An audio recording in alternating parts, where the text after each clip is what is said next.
Wala pa rin hulihan sa mga pumapasadang jeep na hindi nagpa-consolidate o umanib sa mga kooperatiba. Hanggang ngayon kasi, wala pa rin malinaw na direktiba ang LTFRB kung paano gagawin ang hulihan. Nasa frontline ng balitang yan, si Gerard de la Peña.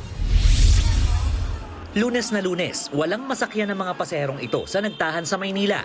Tumigil na kasi sa pamamasada ang mga jeep na biyaheng pako nagtahan sa takot na mahuli dahil hindi sila sumali sa PUV Consolidation Program.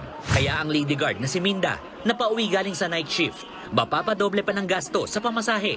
Pag ako naman iikot, malaki ang gastos. Doble, 30 plus 39.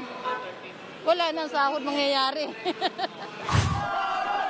Ang tuluyang tigil pasada ng ilang tsuper, sinabayan ng kilos protesta ng grupong Manibela.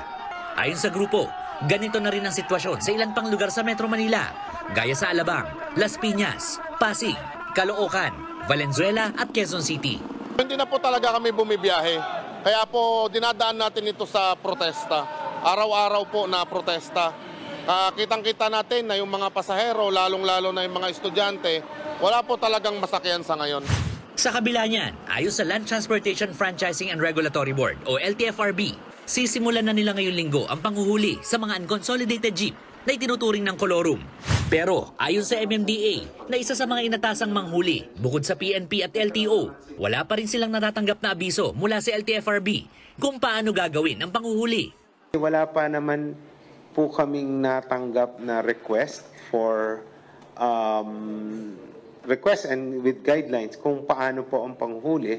Kasi remember po, ang amin pong jurisdiction ay for moving violations. Kung wala po kaming clear guidelines, hindi naman po namin pwedeng parahin ng parahin kada isang jeepney to inspect kung kung consolidated na sila or hindi.